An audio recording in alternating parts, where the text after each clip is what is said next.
All right, welcome to our second session of these little interviews due to the coronavirus.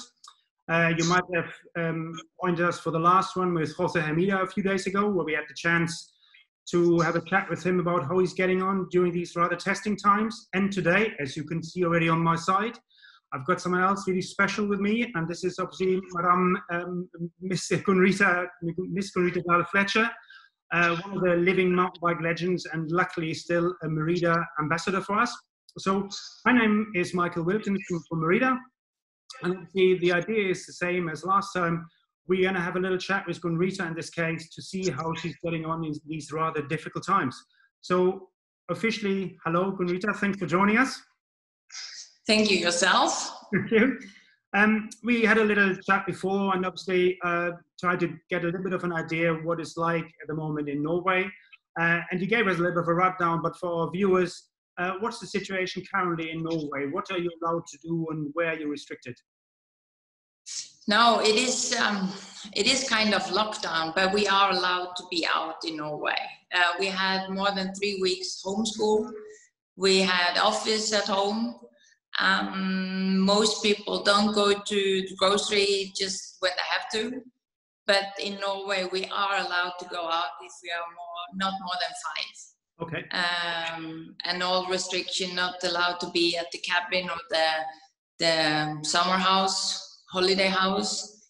But I think in Norway we feel very lucky that we are allowed to go out, but you don't see a lot of people, to put it that way. It's empty streets and empty roads, and yeah. So obviously you're not training for World Cups and World Championships anymore, so but you're still getting the opportunity to ride your bike for fitness and to get around, I suppose. Yeah, and the job I have in the municipal community of Sandnes, the last 2 weeks, almost 3 weeks, me and Kenneth has been out re-signing routes that is called green routes in the community here we live. And that was an opportunity we got now because of the corona, because we are asked to get out but not get stuck in the same places outdoor. Because that is not a good thing. So with these routes, we have 3 here close to where we live.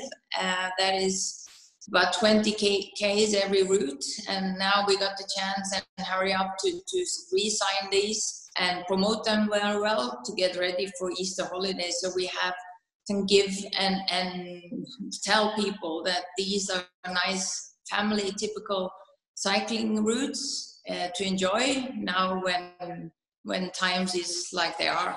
So we have been working long days, but it's just feel good to be outside now.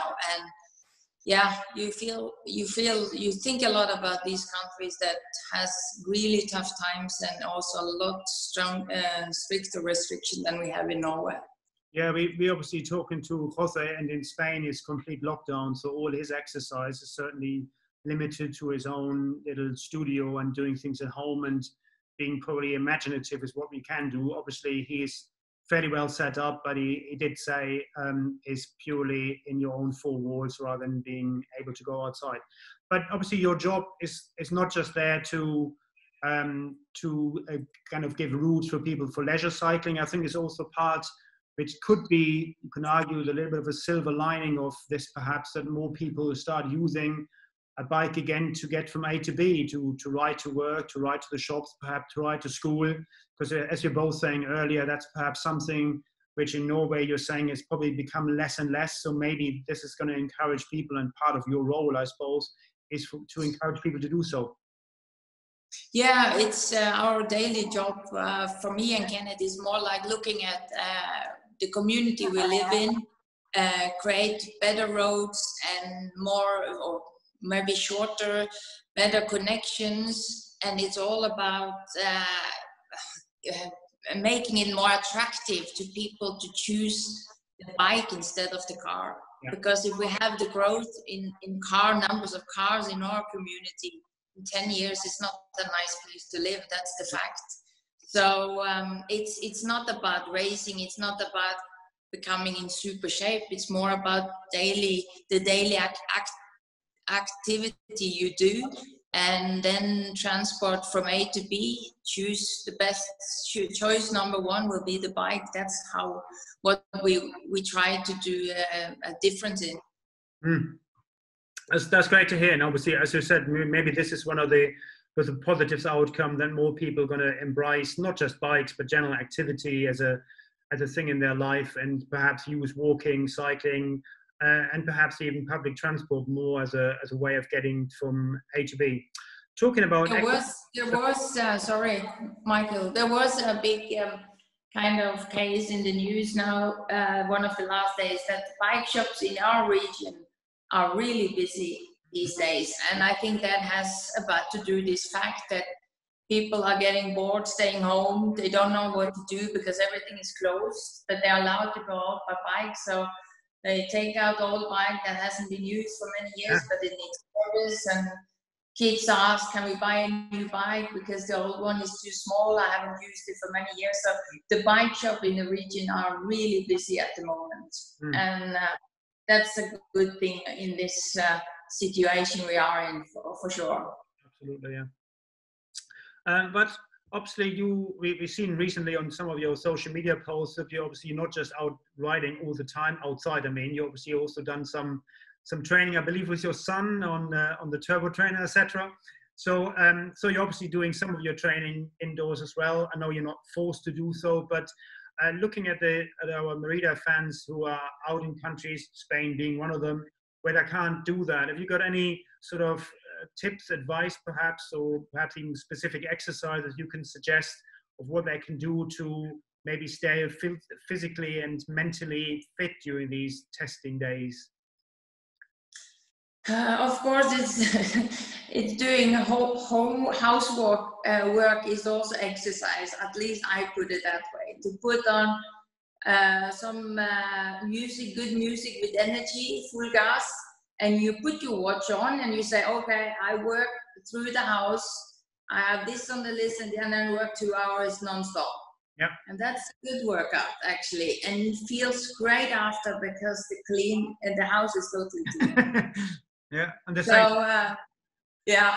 But I think when you do exercise on the home trainer, on the bike, I'm not a big fan of sitting inside anymore. After I stopped on top level, I have hardly done any exercise, but we had really bad weather the last week. So today we had snow, hail, and storm outside. And it's a typical day you actually don't want to go on the bike normally. Yeah. So we do some training inside. But for me, it's all about being active, try to do things you have to do anyway during a day, but just do it in a different way. Yeah. Like now, we also had the chance to clean up really nice the garden, and of course that's also exercise. And it's being outdoor, and it's just to get this positive thinking these days. It's also very important for your mental healthness, and of course if you on top of that also use your body physically, it's plus and something positive. Absolutely. Yeah. And maybe looking slightly further afield, we obviously don't know how long this is going to be with us, but I'm sure you had to adjust some of your racing and sort of event plan you had perhaps laid out for the summer.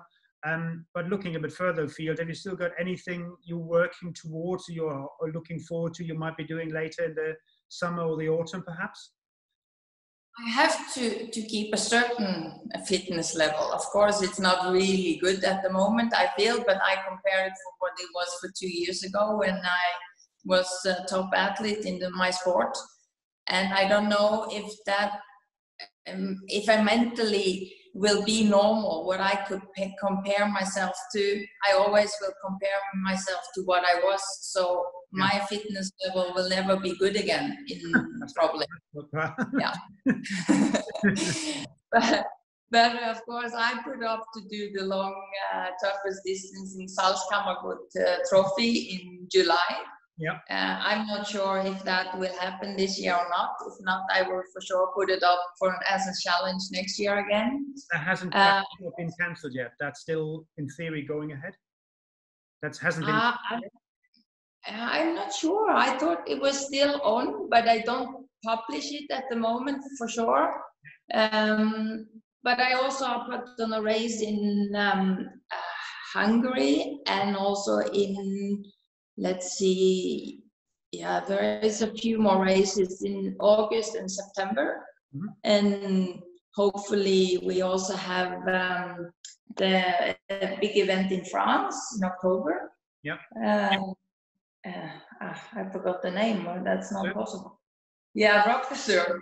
So I have to keep a little fitness level, but I think for me it's also about doing all kind of activities, not only about cycling. It's about the best and cheapest investment in health is to do some exercise every day. It doesn't have to be long trips. It doesn't have to be the hardest one.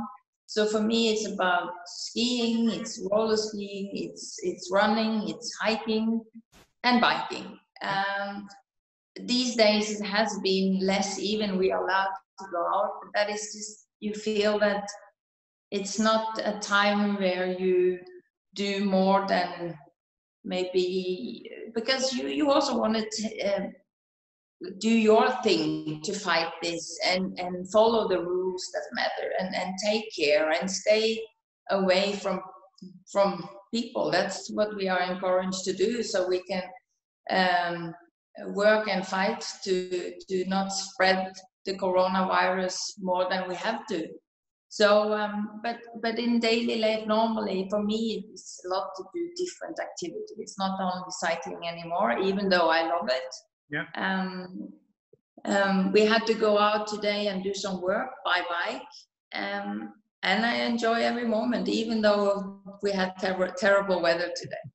But I think maybe now we have to focus on fighting this together. We are in the same boat, most of all, even though countries has different restrictions and so on. But I think maybe a good thing that can come out of it is that we can feel that we miss biking. So when we win this fight, we will love cycling even more than we did before. And if that happened, then I'm happy. That is the same for me, and that's exactly, obviously we mentioned this to each other earlier. This is exactly what we also like to say from our point of view. Exactly the point you just picked up. That is important to wherever you are in the world. Obviously, different governments, different countries have different regulations of how to currently tackle this, and they already differ quite a lot between where you are in Norway and where I'm based in the UK. And also when José was talking to us a couple of days ago, there's even more restricted. But please do yourself a favor and stick to those rules, because they will help to limit the spread of this virus and hopefully bring this to an end much sooner than we all hope. And I know Gunn-Rita, for example, is still allowed to go and ride a bike. Many people aren't. And I think we all want to do this rather sooner than later. And so from that point of view, make sure you stick to what you're told. Make sure you stay away from each other. And if you're allowed to ride your bike, even we are, in theory, still allowed to do this in the UK, and same so in Norway, make sure you're careful, because you don't want to put any extra strain on your health service, which is already fighting a very difficult battle as it is. So don't go for the extra difficult trail or for the extra long ride or anything else which puts you in danger, because it's not going to help anybody. So if you don't have anything else to add to that, Gunn-Rita, then... What I could add, that is, if some of the people watching us now, and they would like to have some tips on how we can do a little bit strength training indoor.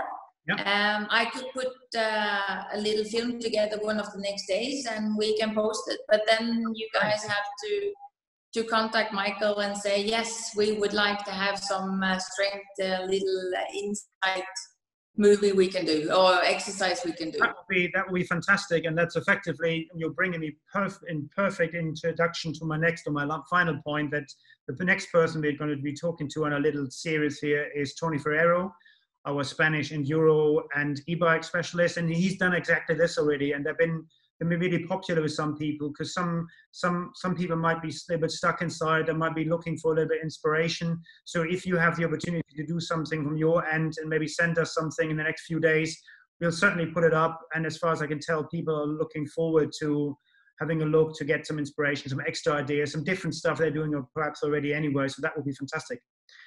So that leaves me with nothing else than to thank you, Gunn-Rita. It's nice to see you. Normally, and I said the same thing to José the other day, normally we see each other in some of the far corners of the world at events, but it's quite nice to be able to do this like this without you leaving your office, without you or me flying anywhere.